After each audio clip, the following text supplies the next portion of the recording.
Hi, welcome back to Physics 210, the last part of our chapter 4, fluids. Okay, our last part we're going to look at this one, fluid in motions and continuity equation, Bernoulli equation and its application, and then we have viscosity and Pozio's law. Okay, so these are the last part for the fluids in motion, fluids. All right, so we start with 4.7, that is fluids in motion.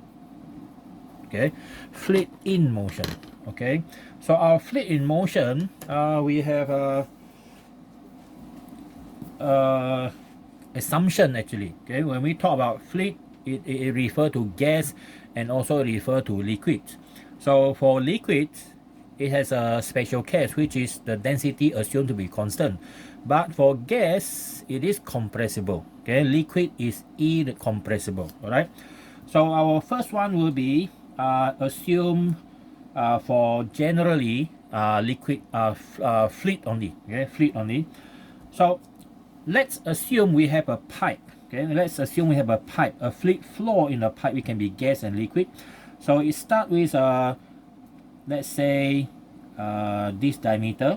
Okay, this diameter, and then it constricted to a smaller diameter. Okay, or becomes smaller.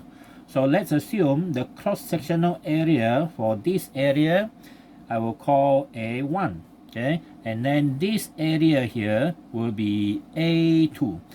Now the speed or the velocity of the fluid around this area will be V1, and around here will be V2. Well, when you study in your previous physics, the foundation for Form 4, Form 5, you actually know something about this. The smaller the pipe diameter, the faster the fluid will flow. All right, and that's actually has something to do that with what we're going to learn later in our Bernoulli principle. Okay, Bernoulli principle. Now, if the density of the fluid here is rho 1 and the density here is rho 2, thus we can actually form one equation to relate the condition at location number 1 and number 2. So I will call this one situation location X, and this one is location Y. Okay, location X and location Y, or maybe you can use something like 1 and 2 lah. So the theory says this: if no mass is added or taken away from the above system, then we know something. The rate of flow, okay, the rate of flow of mass, okay, the rate of flow of mass, dmy over dt must equal to dm2 over dt. That means the total amount of fluid passing through location X must equal to the total the rate of flow of mass of that fluid across Y.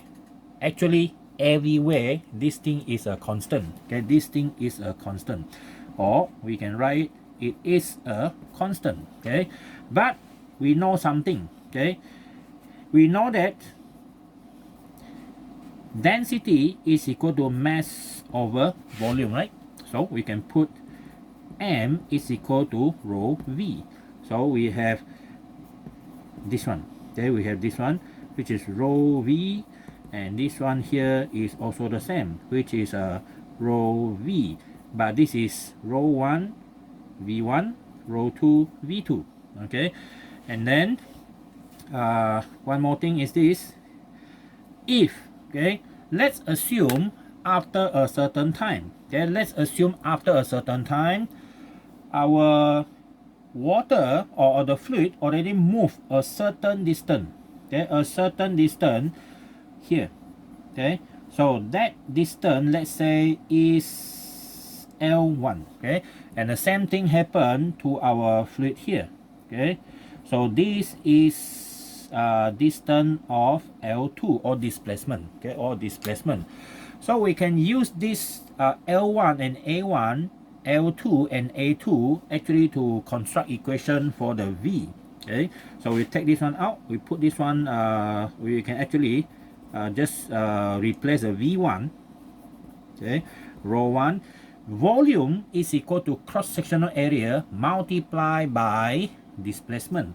So I have A1 L1, and here will be rho 2 A2 L2. Okay, so since the differentiation against C is meaningless on rho and A, so we take the differentiation against L1. So now we have rho 1 L1 dL1 dt, and this one is rho 2 A2 dL2 dt. Now we know that L1 L2 are displacements, so if you differentiate displacement against time, you get velocity. So we have rho 1 A1 V1 rho 2 A2 V2. This is the equation that we want. Okay, this is the equation that we want. So it means that the mass flow at every point in a system in which the fluid is flowing is always a constant. Okay, this is a constant. Now we have a special case in liquid. Okay, in liquid, our rho 1 is equal to rho 2, right? Because liquid, okay, liquids are incompressible. Okay, we cannot compress liquid. Not to say cannot, because no matter how big the pressure they apply, the changes, the percentage of changes in the density is extremely small. Normally we can actually neglect them. Okay, we can actually neglect them. All right, so since rho 1 and rho 2 are the same, so thus we can simplify this equation. Rho 1 rho 2 can be cancelled, so now we are having A1 V1 equal to A2 V2. Okay, and this equation is called the equation of or continuity, or we call this one continuity equation. Okay, continuity equation. All right, so look at example how we use this formula. Let's look at example 1. Now let's assume we have a pipe from small to big. Okay, from small to big. Now let's assume here the velocity of the flow is, let's say, 10 meter per second. Okay, at this point here. Okay, and then the radius at this location is let's say 5 centimeter, and then at the larger end we have a flow V2 which is unknown, and now given also the R2, this one is, let's say, 3 times, so that is 15 centimeter. Okay, so question is find V2. Okay, find V2. So our V2 we can assuming, okay, let's assume that this is a liquid, okay, water, let's say, okay, water. So assume that water have a constant, okay, assume constant, okay, density. So if assume constant density, then we can use continuity equation. So we have this A2 B2, but we know that if you are given radius, you want to calculate cross-sectional area, you simply use pi r square. Okay, pi r square. All right, so since pi are the same, and then we want to find V2, right? So your V2 is actually equal to B1, and this one is R1 over R2 square. Both of the square you can simply put in a bracket. Okay, so now this is 10, and this one is 5, this is 15 square. So we have 5 over 15, this is 1 over 3 square, you have 9, so you have 10 over 9. Okay, 10 over 9. So our 10 over 9 will be divide by 9, you have 1.11. Okay, so you have 1.11 meter per second. All right, so that is one of the example on that. Okay, you can do it from large to small, or you can do multiple piping system. Okay, multiple. So that means you can have a series of location that you want. Okay, so that is our fluid in motion and continuity equation. All right, this is the continuity equation. Okay, next 4.8. Okay, our 4.8 is our Bernoulli equation. Okay, Bernoulli equation. So Bernoulli equation. Okay, and then before we look at Bernoulli equation, we want to look at Bernoulli principle. Okay, Bernoulli's principle. Well, if you remember your Form 4, the Bernoulli principle has something to do with the aerofoil shape. Okay, the aerofoil shape. Okay, we look at the definition for Bernoulli principle first. Okay, so Bernoulli principle stated that in the flow of fluid, the higher the velocity, the lower the pressure, and vice versa. Vice versa means in the opposite. Okay, in the opposite.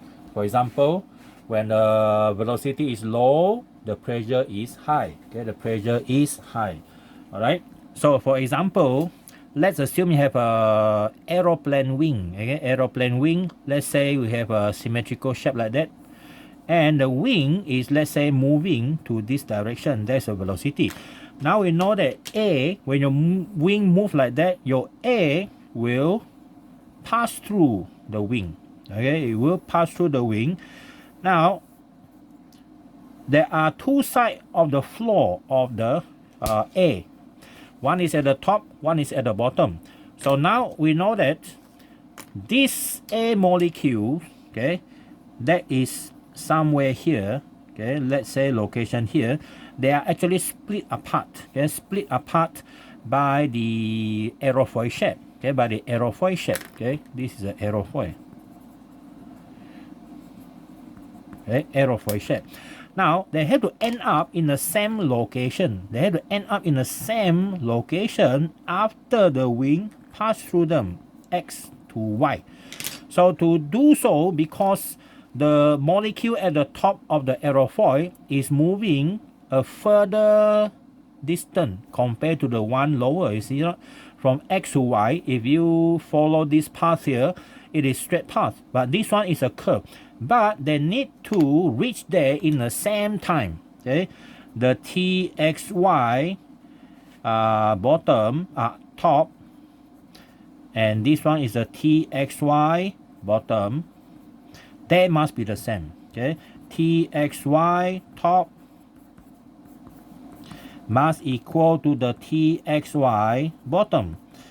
Okay, it means that the time for the molecule at this location to reach here and the one reach here have to be the same.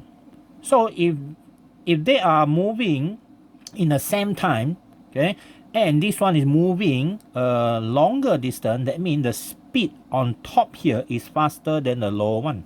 Okay, so the conclusion is this one will cause the V X to Y at the top is going to be larger than the V, okay, at the bottom. Okay, the Vxy at the bottom.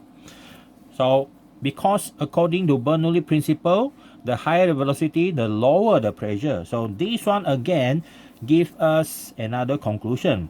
The pressure at the top is going to be lower than the pressure at the bottom. Okay, so that means since this one here, the pressure is what we call that, high. Okay, this is high pressure, and this one is the low pressure. okay, because top lower than this one. So it's going to create a lift. Difference in pressure is going to cause upthrust, okay, upthrust. All right. We normally don't call this one buoyant force, because buoyant force is because of the displacement. Okay. Yeah, of course, the wing, the shape like that is going to have buoyant force, but the buoyant force is going to not enough to push the airplane up, because we know that the shape of the wing take up volume, and it will displace air around the wing, and supposed to have a, I will call it a upthrust, buoyant force. But that one is not large enough, okay, except you use it in hot air balloon. Okay, hot air balloon, you see a gigantic hot air balloon, right? So that one displaces a lot of air, cold air, by using hot air inside. So that one will create enough buoyant force. Okay, there's another example under Archimedes principle. Okay, but this one, the airplane is flying, can actually take off because of this upthrust. But of course, the pressure starting with very low value, and the aeroplane or the aerofoil need to reach a certain speed. Okay, for a certain design, for a certain aircraft, whether big or small, they have their own take-off speed, okay, on the runway. Okay, so that one is up to the V again. Okay, it's up to the V. All right. So this one is application of Bernoulli principle. Actually, there is a lot. Okay, there is a lot. All right. So the next one is, we want to do more calculation rather than this one. Okay, not only for explanation like this. Okay, now we go to the page 2.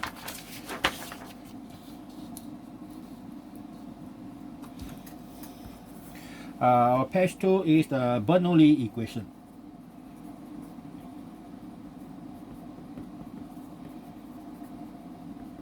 Okay, Bernoulli equation.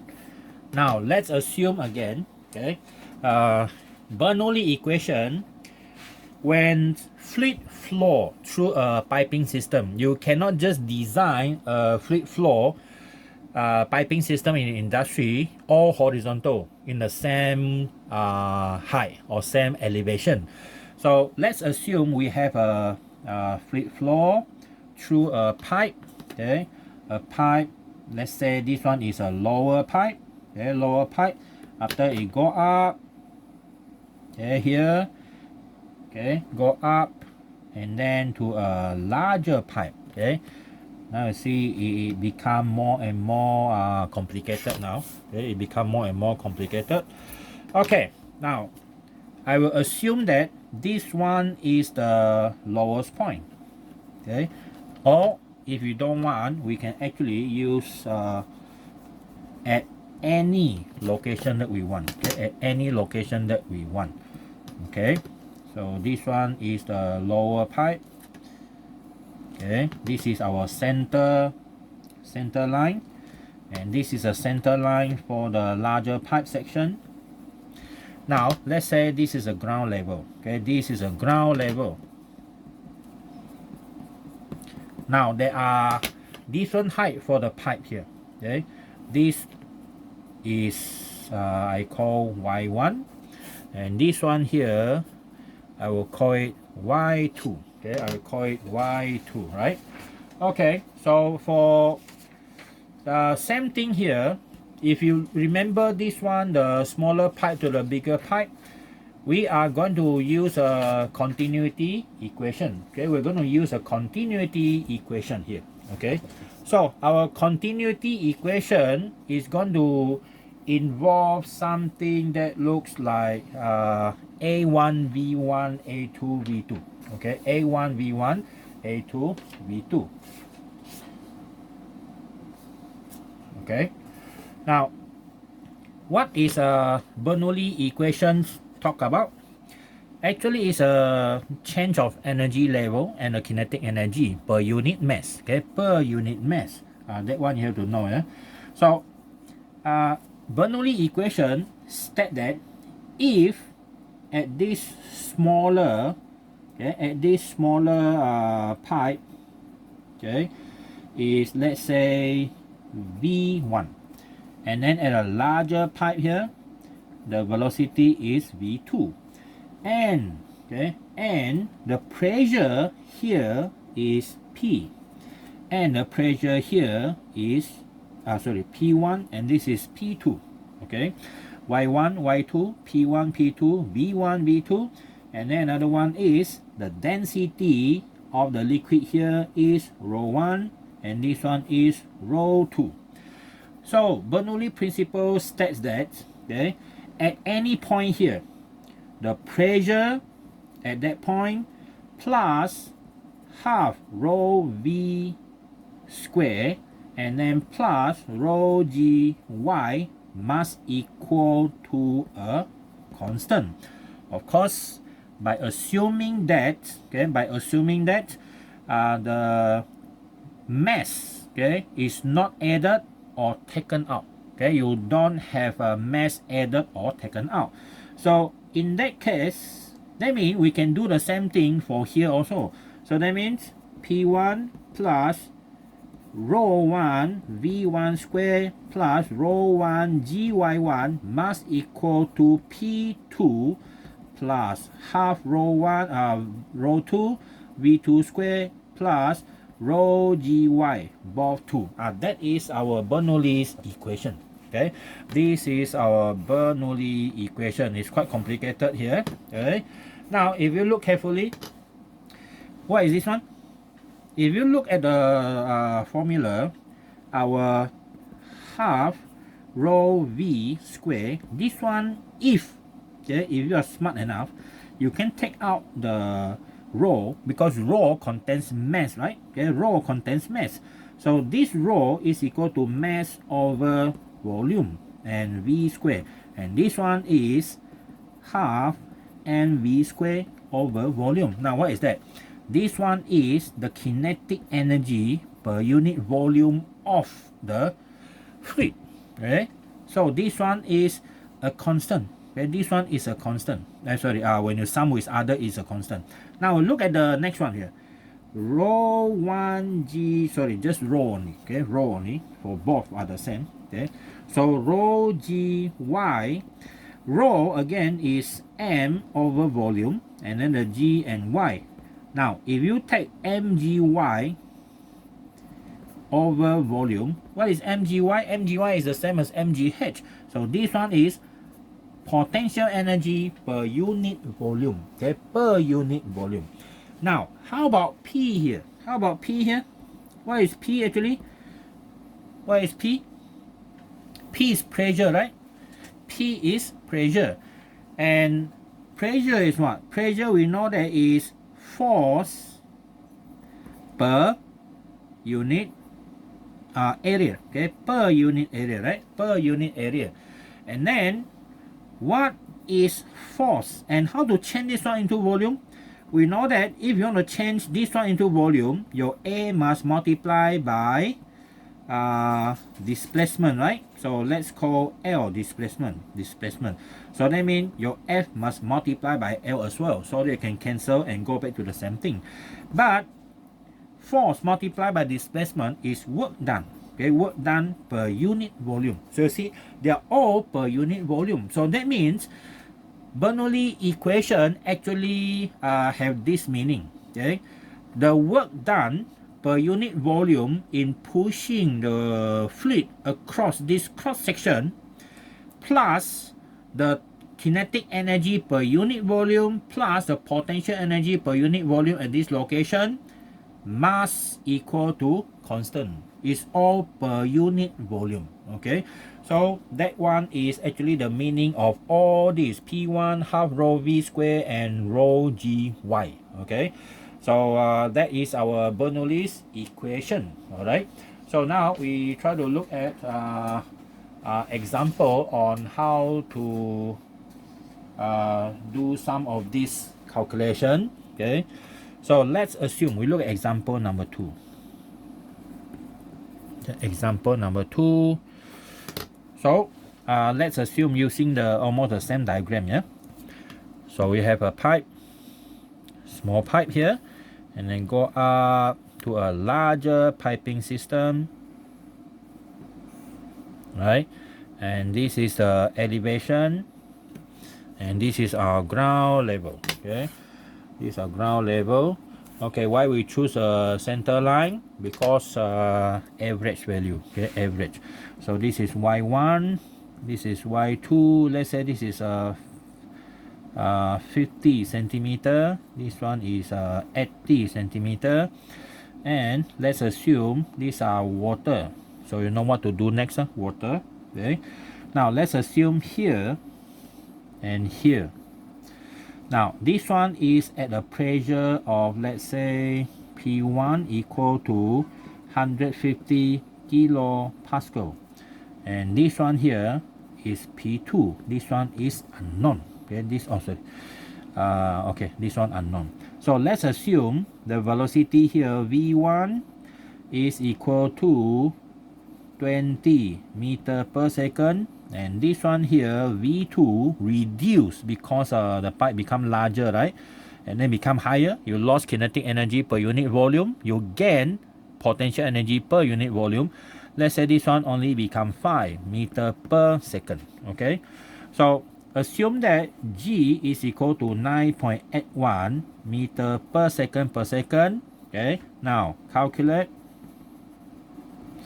P2. Okay, calculate P2, right? Okay, now we are assuming what? Because water, right? So assume the density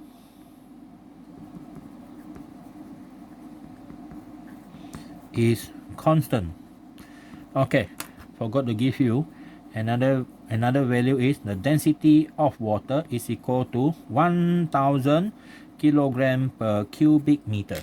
Okay, assuming the density is constant, so now we have P1 plus half rho V1 square plus rho 1 GY1 and mass equal to P2 plus half rho 2 V2 square plus rho GY, both 2. Okay, so we need to find this actually. Okay, you need to find this. So to find this, we just rearrange the equation only. P1, everything move to that side, plus, now when you move this one, become negative. So now we have half rho, because rho 1, rho 2 are the same. So leaving you with only V1 square minus V2 square. See or not? When you move it over here. Same thing for that. Okay, plus rho G Y1 minus Y2. Okay, Y1 minus Y2. Okay, now we look at what value that do we have. Okay, what value do we have? P1 is 150 kilopascal plus half, this is 1000. This one V1 is 20, right, meter per second. So 20 square minus this one 5 square. Okay, 5 square, and then plus rho 1000 multiply 9.81 and then multiply by y1 minus that one is 0.50 minus 0.80. Okay, so we calculate and see what do we have here. Okay, 150 kilo, so it's 1000, right? And then this one minus 0.5 times 1000 times this one is 20 square minus 5 square. Okay, oh, you already have this one, yeah? Okay, that means it's become vacuum already. Never mind, we just do our calculation. Okay, so we have plus again. Oh, sorry, I minus, no wonder. Not minus, it should be plus here. This one is plus. Okay, and see what happened. Okay, like that. And then we have this one here, plus 1000 multiply 9.81 multiply by 0.5 minus 0.8. Okay, reduce. So the answer now is 147 kilopascal. Kilopascal. Okay, so reduce. Okay, reduce. That is our answer for example 2. All right. Okay, there's the application, yeah. Okay, next one is our, just now is 4.8, right? Our last one is the 4.9. Okay, 4.9.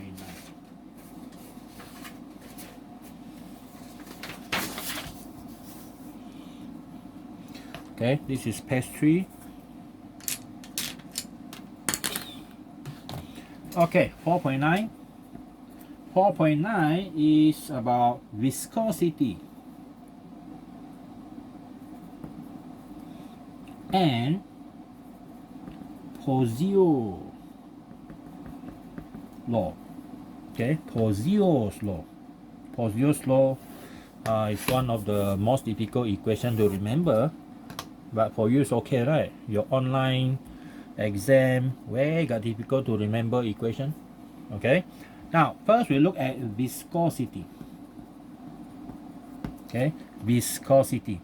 What is viscosity actually? So viscosity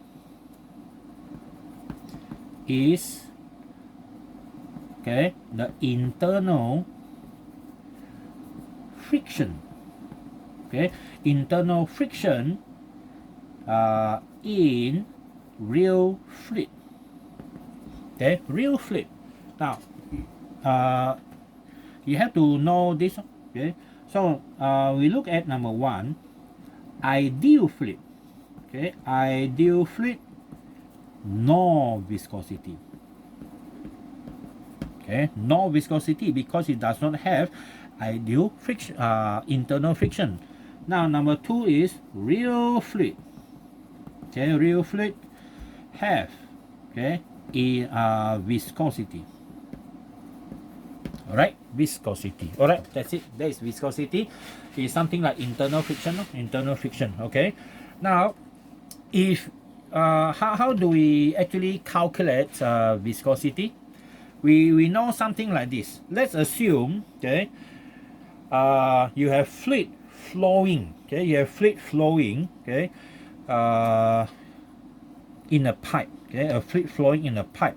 Okay, we start something even simpler. Okay, we start something simpler. Moving plate. Okay, we start with number example 1, application number 1, moving plate. Okay, against stationary plate. Okay, moving plate against stationary plate. Now let's assume you have a stationary plate, any plate, let's say steel plate. Okay, so this one is stationary plate, flat, and then you have another plate. Okay, another plate, that is the moving plate. Okay, this moving plate, we are trying to pull it. Okay, of course when you pull it, if nothing in between air, you also feel some sort of friction because of viscosity, because of real fluid. Now let's assume we use liquid. Okay, there is a layer of oil because you feel like you want to reduce the, what we call that, the friction between moving plate, right? Okay, between engine, you must have lubrication. Okay, engine oil. So the engine oil actually stay in between two moving. One is moving parts, another one is stationary part. Like engine block, this one is piston. So this layer of fluid or oil is actually very thin.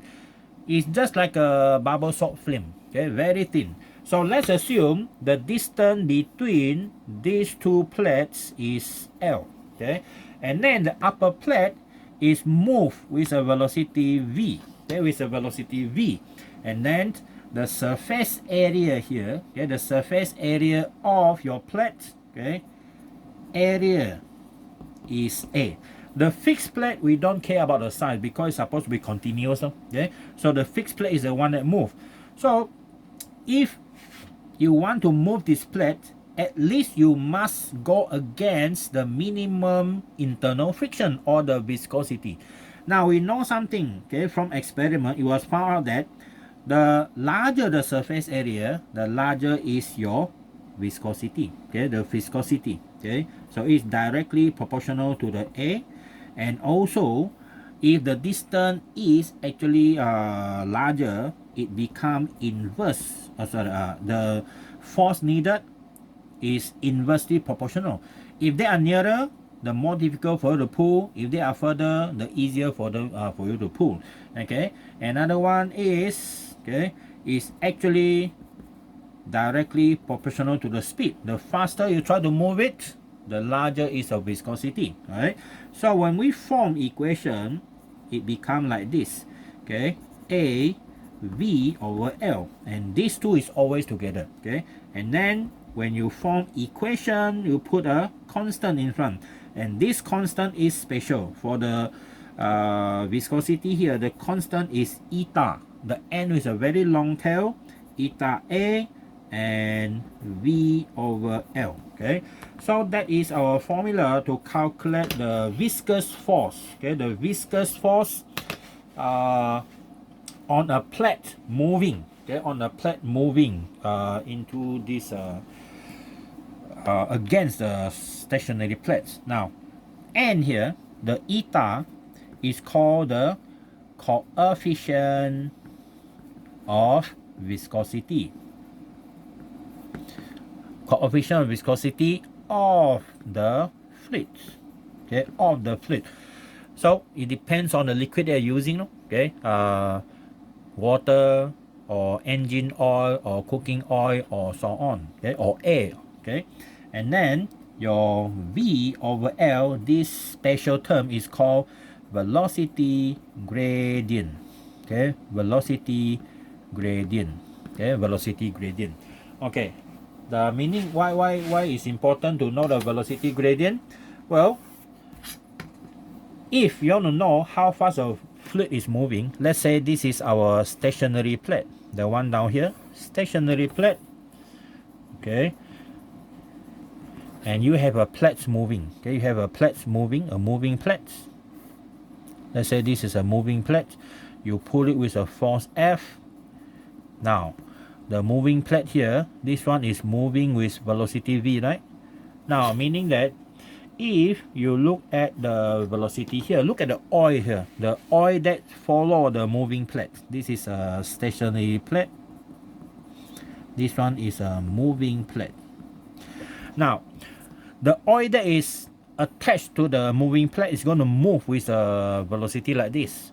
The oil that is attached to stationary plate, we have zero velocity. And then, if you go up from here, your velocity started to increase. Okay, linearly. Okay, linearly. So that means not every part of the liquid here had the same velocity. Okay, the upper one nearest to the moving plate has a highest velocity. This one has a lowest velocity. So this is called velocity gradient. Okay, velocity gradient. All right. So in mechanical engineering, okay, why is all these things important? Because you need a certain amount of this what we call that thickness of the oil. It cannot be too thin, cannot be too thick, because when it is too thick, they won't stay there. Okay, they won't stay there. When it become too thin, it's not enough. Why? Because the one that actually get burned is mostly the engine block. Okay, this one is moving. It have a oil move around to actually disperse the heat. But this one, the oil here actually stays stationary. So you must have something, okay, to actually move this thing up and down. So that's why piston has piston ring. Okay, so that one is to scrape the oil up and down, so that they always have fresh oil around here. Why? Because this one is not moving, so the oil always stay here, even though the metal, the other moving part is moving. So here is finally going to heat up so bad that it's going to puncture a hole through that plate. All right. So that is one of the application. Okay, application here. Now another one is we look at circular pipe. Okay, circular pipe. Now circular pipe, we don't want to look at the formula, but we're going to look at the profile of the velocity. Now this is a circular pipe. Okay, with a certain thickness. So this is the thickness of the pipe that we have here also. Okay, now when you have fluid flow, okay, fluid flowing here, velocity V. Now the fluid flow here is the fastest at the center. Okay, this one is the fastest. And then if you look at the same procedure, the one that is near to the, what we call it, the one that is near to the wall of the pipe is going to have a smaller velocity. So we have another one which is called the velocity gradient again. Okay, here, here, here, here, here, here, right? So now the shorter arrow means that the velocity is slower. So now in metal pipe especially, now when a pipe have liquid flowing, okay, so the one that is fastest is at the center, and then the one that is not moving actually, that is at the wall of the inner wall of the pipe. Okay, what will this thing cause? Sometimes they are mineral, right? Sometimes they are dissolved mineral, and then once they stay, when the water stay here, okay, sooner or later they form a layer of scale inside there. And that's why after 30 years, 50 years, you look at the pipe here, the pipe becomes smaller and smaller, and the water pressure will drop, okay? Because what I call that, the velocity, sorry, not a velocity, the diameter already reduced. The amount of water come out in the house is reducing, okay? So you say drop in pressure, okay? We call drop in pressure. So this one is for circular pipe, okay? So that one is the viscosity, okay? Viscosity, so the formula is this one, yeah? Okay, now come to the last one, is not the last one yet, we have another one actually. We have number 2. This one is our Poiseuille's, okay, Poiseuille's law, okay, Poiseuille's law. Now, our Poiseuille's law is for circular pipe, okay, for circular pipe, okay. So we need a diagram for a circular pipe. Okay, let's assume the circular pipe is like this. Okay, this is our circular pipe. So now there are 2 locations for the circular pipe, X and Y I call it, okay, or 1 and 2, location 1, location 2. Now in a round pipe, okay, in a round pipe,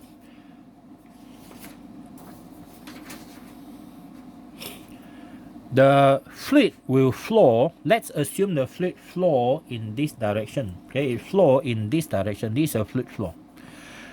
Well, fluid will flow in that direction is because your pressure number 1 is larger than pressure number 2, right? Okay, if your pressure 2 larger than pressure 1, then the fluid flow will be in the opposite direction, isn't it? Okay, so now the rate of flow, okay, the volume rate of flow, or we call the dq dt, depends much on the pressure difference, the viscosity, and the velocity, what we call that, velocity as well, and the cross-sectional area. Okay, we know one thing, our dq dt, okay, according to this Poiseuille's law, dq dt is actually AV, okay, AV, okay, AV. And then this is also given by, okay, this one is for the pipe, okay, if you know the velocity, if you know the cross-sectional area, but this one you don't know the velocity. So you have to depend on the formula given by Poiseuille's law, which is pi r to the power 4 and then P2 minus your P1, and then divide by the at eta L, okay, at eta L. Now what is the R? The R is the diameter of the pipe, okay, the radius of the pipe. So this is 2r, the diameter, that's a radius, and then the L is the length of the pipe, okay, the length of the pipe, this is L. All right, pressure is pressure 2 minus pressure 1, the difference of pressure. If your pressure 1 and pressure 2 are the same, the whole thing becomes 0, there's no fluid flowing, okay. So this formula is Poiseuille's law, okay, Poiseuille's law. All right, okay, well, memorize this equation, and this one is what we call that, the viscosity, the coefficient of viscosity, right? Okay, so now we look at one equation, example, sorry, not equation, example. Should be example 3 now, right? Okay, example 3 now. Okay, so for example 3, let's assume we have a pipe. Okay, we have a pipe. The length of pipe, let's say, is 10 centimeter long.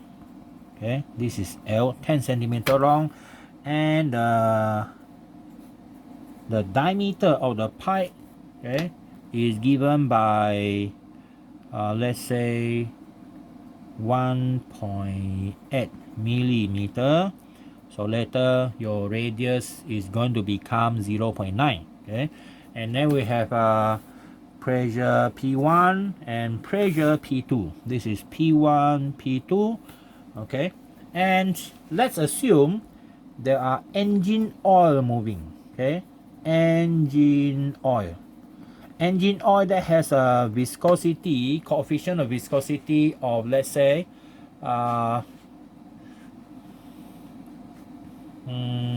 given should be 0.2. Okay, let's say I look up the value in my chart here is 0.21. Okay, 0.21. So viscosity 0.21. The unit is Newton second per meter square. Then Newton second per meter square. Alright, that is a very special unit here. Okay, viscosity already given. What else you need? That's it, right? Okay. Oh, one more thing. The rate of flow. Okay, the rate of flow dq dt is given by, let's say, 6.2. Okay, 6.2 milliliter. Okay, milliliter per minute. Okay, per minute. So calculate the change in pressure. Calculate the change in pressure. So that means find P2 minus P1. Okay, P2 minus P1. All right. Okay, now our formula is this one. See, no? We use this formula. So P2 minus P1, or delta P is equal to P2 minus P1, and P2 minus P1 will be equal to at eta L multiply dq dt, and then divide by pi r to the power 4. Okay, pi r to the power 4. Okay, so we have this. We have length 10 cm, dq dt this much, and then pi r we have this. The only problem is our this value. Okay, so I'm going to turn this one into cubic cubic meter per second. Cubic meter per second. So we do our calculation here. Okay, we use this one here. We do it here. So this is our dq dt, which is equal to 6.2 milliliter per minute. Okay, this one is a unit per minute. Okay, 6.2. We need to change the milliliter. Milli we take out become 10 to the power negative 3. So now it's L per minute. Okay, 6.2 10 to the power negative 3. Now 1 liter is 1 cubic meter is 1000 liter. So 1000 is 10 to the power negative 3 cubic meter. Okay, and then for your minute 10 to second is 60 second. We need this unit. Okay, we need this unit. Okay, now we have 6.2 minus 3 multiply by another minus 3. Okay, and then divide by 60. Okay, divide by 60. So we have this value 1.03 10 to the power minus 7 cubic meter per second. Okay, cubic meter per second. So now we have that value already. So we put in now 0.21 L. This one in centimeter, 0.10. dq dt is 1.03 10 to the power minus 7. Everything in SI, right? And then pi, and this one is 2r. 2r is 1.8, so r is 0.9. 0.9 mm, so times 10 to the power minus 3.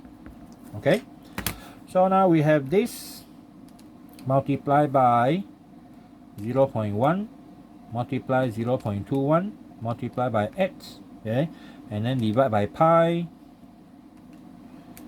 and then divide by this number again, 0.9 power minus 3.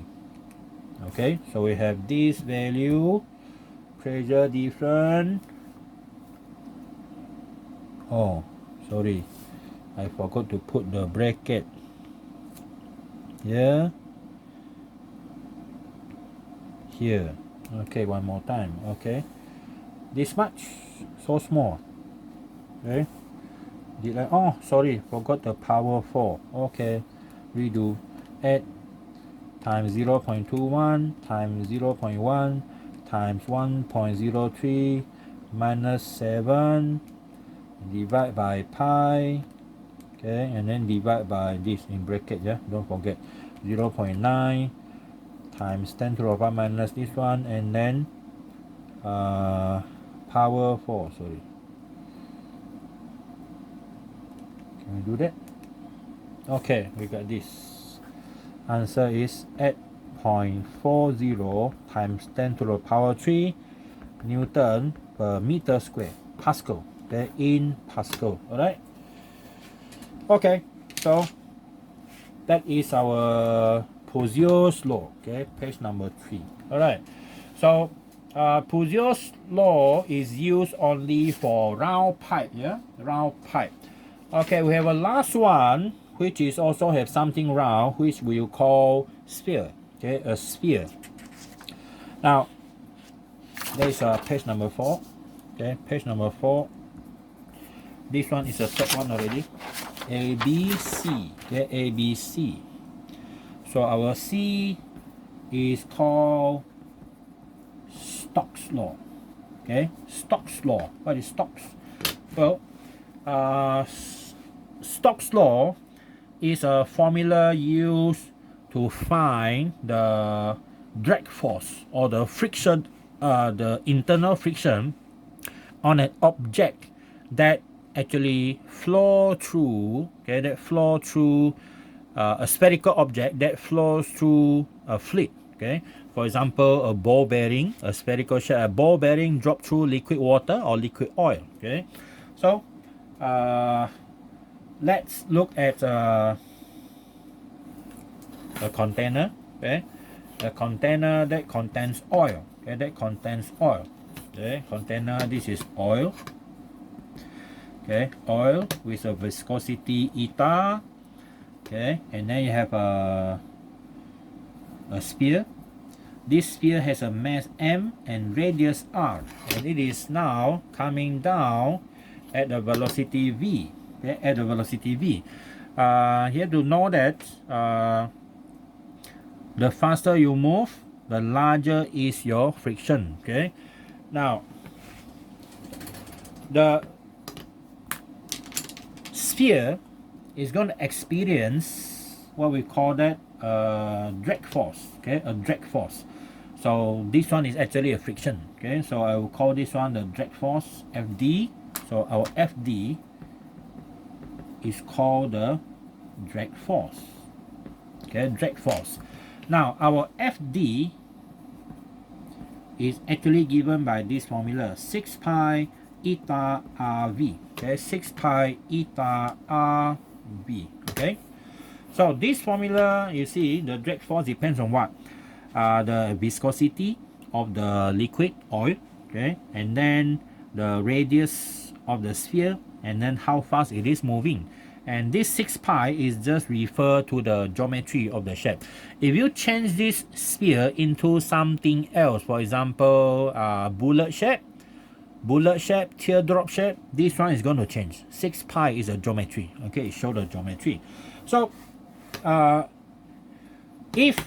since we have this force that is directly proportional to the v, so that means the velocity will reach a maximum value, something that looks like this. Okay, if you plot a graph, okay, of velocity against time, okay, velocity against time, what you get is, of course, when you drop under the surface of the oil, it start with 0. Okay, and then it started to increase, but the rate of increase is reducing until it reached a certain maximum value. Okay, and this maximum value is called the saturation value.